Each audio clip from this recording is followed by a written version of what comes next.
now you want to buy a boat. How do we get on the water? I'm Dan Fielding from Turn to Starboard. Let's go see how we can get you out there.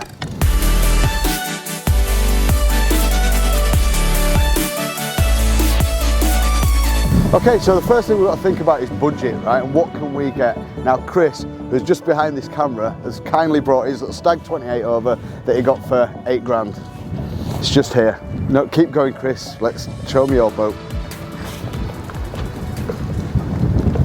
When I come and check out a boat or get on a new boat, what I like to do is start from bow to stern. It just makes it easier for me.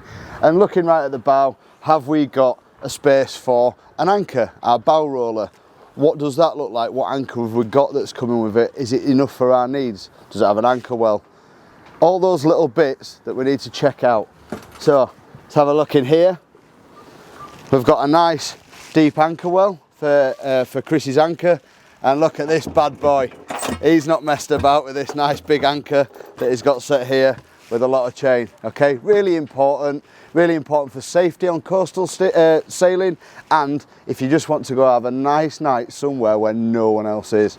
Well done, Chris, that's an absolute beauty anchor. I like it. So, what head sail have you got? Now this is a personal choice. Mine, I've got hanked on sails, which I put on individually. Chris has got a roller furling sail. So what you can do is you can just roll it away, put it away like a blind, or take little bits out at a time for the amount that he needs. It's quite controllable by this line leading back to the cockpit, so there's no need to mess about and come forwards. So think about your preference and what you want. When you are looking at it, make sure that things are in working order, because you're not got to get perfection buying a boat on a budget. However, a lot of the gear needs to work, and then you can do the little fixes elsewhere. Okay, so they're the important bits, the mechanical parts. The next thing I'd be sort of looking for is all the fixings through the deck, and I go down every stanchion and I just look here at the pulpit and I just give it a little pull and see what's happening down here. Now it is a little bit loose, but it's not too bad. We have had a look before underneath and it is solid, but there's a little bit of GRP cracking around here. Chris knows about it. It's all booked in for when he's got to sort it out in the winter. But it's these little bits that, are they fully gone, or are they little jobs? Are the jobs that you can do? Or do you need to get someone like the guys down at the marina to do a GRP fix? Okay, so these little bits to look for. This is a place where people overlook, right? We normally go out, we're all really enthusiastic, and we buy it in the summer. How do we know if it's leaking when we stood there in the nice warm stuff? Take a bottle of water with you, a squirted bottle of water, and squirt it round the seals, see if it drips in there. And equally as well, there's another point, which way is your hatch opening? All right, some people like it opening this way, so it opens like a lid forwards with the hinges at the back. Coding states that really you need to have it opening the other way, so if it is slightly open, that a wave will shut it down and let it fill with water. But that's a personal preference too, because in the summer you might want to be bowsing a wind at anchor, have this open and have some fresh air coming through. So it's what do you need and what do you prefer, okay? But these are little things to think about. Things with the catches too now, do they lock it down? Do they work? Can you open it from the outside? You know, or are they just inside opening? Also the perspex, is it all star crazed? Does that need replacing? Okay, because these can be an expensive item, all right? So you want these to be working, or at least a cheap fix. So what we've got to look at now is a little bit of the rigging, or at least the wire stuff that is around. Is it corroded? Is it sharp? Is it stretched? Do we need to have a look at changing the rigging? That part can get quite expensive. Now, you can get a rigger in for your standing rigging and get them to do a rig check. Obviously, they normally say about 10 years to change it. However, some rigging can go on for a lot longer if the boat hasn't been sailed so much. So for me here, starting at these guardrails, are these quite slack? Well, people hang fenders off them like Chris is doing here. It's a little bit of thing that's riggers absolutely love you doing this, because it means you've got to change them all the time, all right? But they are not corroded. There's no sharp bits sticking out, and you have to do that by actually gently running your hands down it and feeling for any bits, but be very careful when you're doing it. Now the standing rigging, here we've got the shrouds. They're the right size, they are for this boat. They're nice and tight. What are the bottle screws like? What are the fixings like coming through the hull? Are they all good? And we can have a check at them underneath inside the boat too. Okay, so really get like a little squirrel and get in there and check all your little bits. So a corker of a place to come and have a look. And this is where you can get some damage on here in some old boats if they've jibed wrong, if they've been pushed hard. And a lot of people don't check in here. But right in here, this place is called the gooseneck, where the boom meets the main mast. Okay, you want to check all the rivets around here, make sure they're strong. Make sure none of this is cracked around here, and have a look at your boom rivets as well. They can go. Now, if we look at here, this is a bit that's been fabricated on the back of this boom. Nice bit of stainless that's been welded up absolutely brilliantly, if you ask me. And then it's been tapped into the end of this boom, so it's a new piece that's been worked. So, and we've got a little bit of rub in there, but it's not too bad. And this is a bit of sacrificial metal that we can probably get made up to. But so there's no cracking around here. This is where it all joins. Have a good look at that. Okay, now another thing that you can take with you is, with that bottle of water for your hatches, is a little toothbrush. Wet it. When you've got a bit of dirt on it like this, give it a little scrub, wash it off, and actually have a look. All right, so the next little bit that we'll have a check is the running rigging. Okay, running rigging is all the ropes that go through, basically. Okay, and what you'll find, if a boat's been standing for a while, it'll be horrible, a little bit powdery. Now, this is perfectly normal that you got to have to change this. It's something to factor into your budget as well, how much you got to have to put for different lines. Now, you can see Chris has changed his kicker here, he's changed his halyard. What else have we got that's running down there? He's got his downhole here. So he's changed a few bits, which is really, really good. And his reefing lines, they're all important lines. So you want them to be working, you want them to be in good order, you want them to have good braking strain, and you want them to be right. Okay, so factor this in, it's really important. Okay, so another thing to look for is handrails, the things that have got to keep us safe and get us back. Now, these are made from like teak or another hardwood, and if they've been left out and sun damaged, they start to rot. We've got to make sure that they're solid in underneath the GRP. We can look at that under the headline in the other side. I've just noticed, Chris, you've got another job. This forward one's just a little bit loose, so we'll probably need to tighten a screw up there. So we've got other things on deck, like deck organisers, deck tidies, things that are going through the deck. So we've got these lovely spin lock ones, mate. You put these on, I bet they're nice and tight, aren't they? Yep. So they're absolutely bombers. I know Chris has changed these. But things here like this pad eye, is it secure? Bits where all the conduit's going through. Does this leak around here? Is it new? Is it cracked in any way? And just have a good visual look around all the electrical connections there. But they're looking good. Nothing will ever look as pretty as you want it to, because we can't go out and spend £300,000-400,000 on a lovely boat. What we're talking about is a boat that's within our reach, that is getting us out on the water. Coming to the cockpit, let's see what's around here. How does it feel? You've got to spend some time in here. So have a sit down, see how you feel, see what it's like and the layout. Is it comfy? Can you see yourself on a little anchor thinking, I'm glad I did this?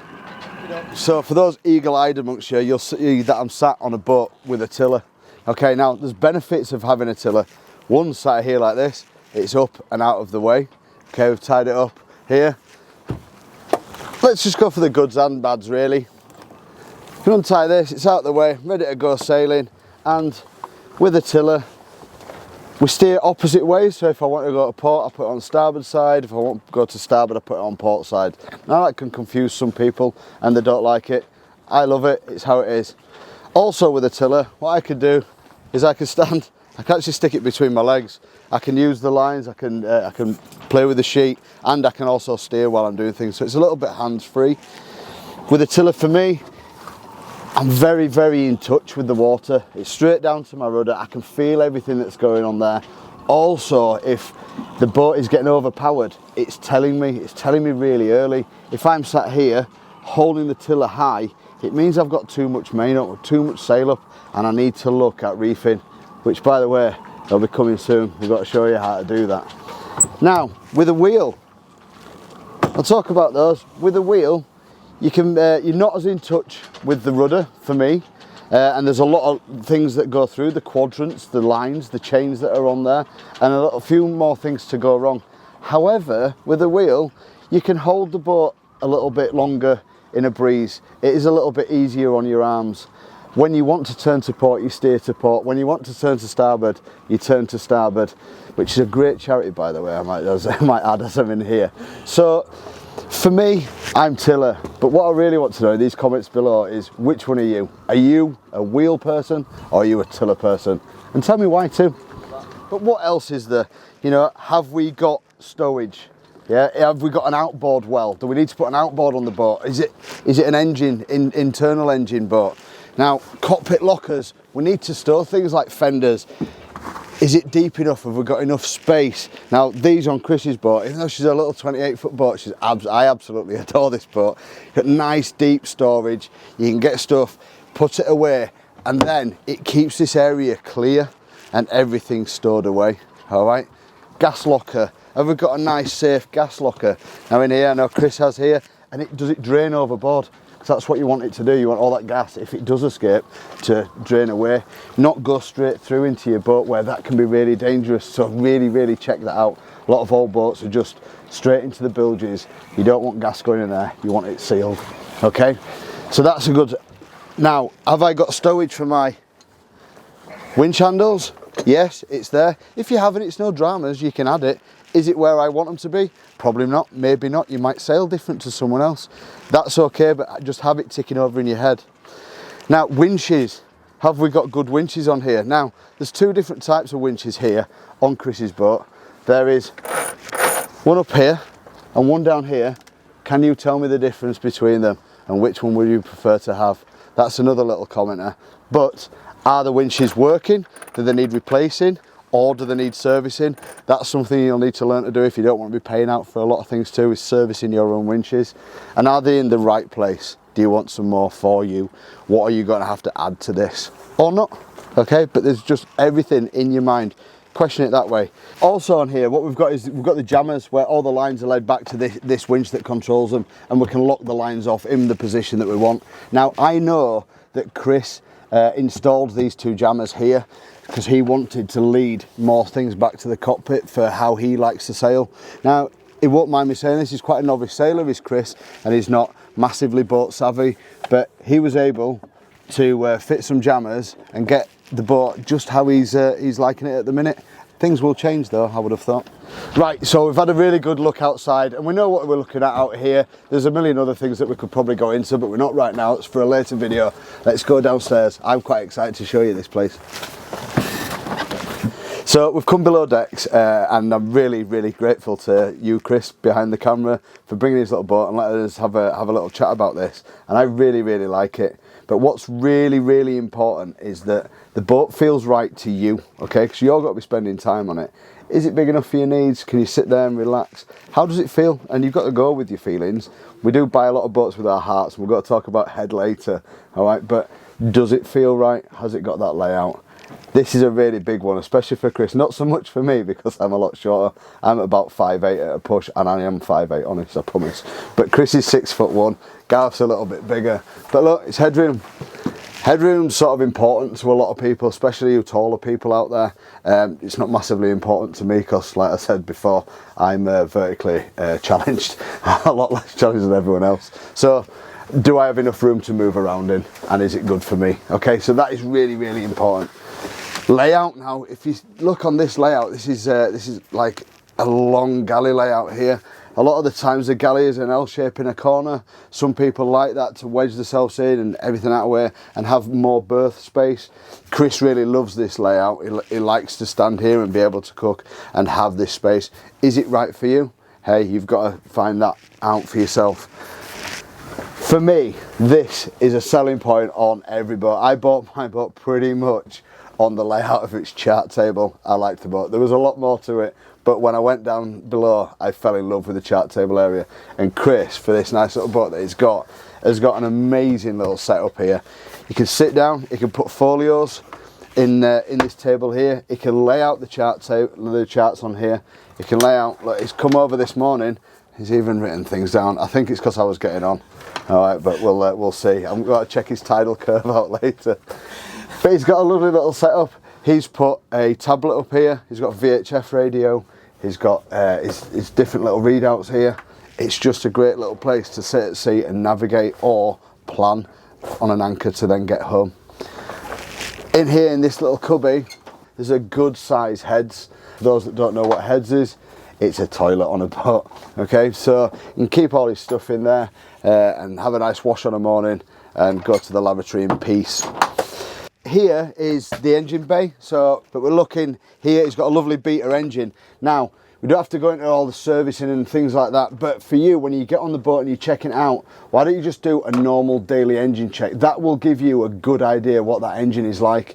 And if you need to find out what a daily engine check is like, check out one of our other YouTube videos. It's I Wobbled You, all right? So go have a look over there. Okay, so next thing I'm just got to look at is stowage. Has it got enough stowage for you? Is it the right stowage? Now, these drawers all lock in nice and tight, so they won't come open at sea. And the stowage is important because we've got everything laid out. As soon as the boat heels over, it goes everywhere. So underneath the saloon bench here, he's got loads of storage in there. He's got his kids' books and things, but we've got all the fiddles that we can put in to lock away the books. So stowage, have a look. Have you got those little nooks and crannies to get things away? So when you go see a boat, you've probably not got to have forever. You've got to have half an hour, maybe an hour. So these little tips are just so you go in with a little bit of a plan. There's much more to it, because now we need to buy the boat with our head if we see that we want to go forward. So if there's already a survey, try and get that before and have a look. Chris had a look at his survey before. It was done in 2019. It had a few amendments on, and when he got on, he checked that the seacocks were done as it was said needed to be doing, and they were. So do we then need to get a survey after? Well, that's up to you. I prefer to get a survey. At least you know for definite what's going on with the boat. But have a good look at an old survey. Okie doke, so after all that waffle, and thank you for staying with us, my favourite bit, the test sail. Let's get out on the water.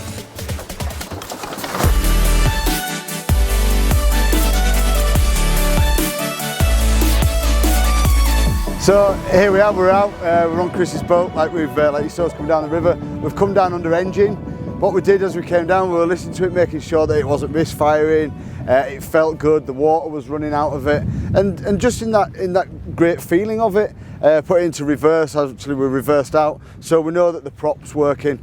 We've also put in a little bit harder, so we've got no prop waddle, and we felt for that. And now what we've done is we've knocked the head sail out as soon as we're downwind. So as soon as we got the head sail out, what we did when we were bringing it out is we unfurled it and we filled it away and made sure it wasn't too jarry, didn't get stuck, and we knew that it would go away, because it's all right having a sail come out, but the more important thing is, with this wind that we've got today, we need to get it away sometimes. So we checked that it was functional, and this one is, and it's great, and Chris keeps up on it and keeps it all nicely greased up. So we've done the head sail, we know that works. What we've got to do is we've got to push on a little bit, then sail hard on the head sail, put the main up, see how that goes up. When we're doing this, what we're looking for is that everything is running nice and smooth, so the halyard is lifting the head of the sail up, the reefing lines are in position where they need to be, the jammers are jamming. That's a really important one. And like I said to you before, advantage of the tiller steering. Here we are, got my hands where I can reach all the sheets. Me and Chris can high five as much as we like, because we're having a good time with the steering and having a nice chilled out sail.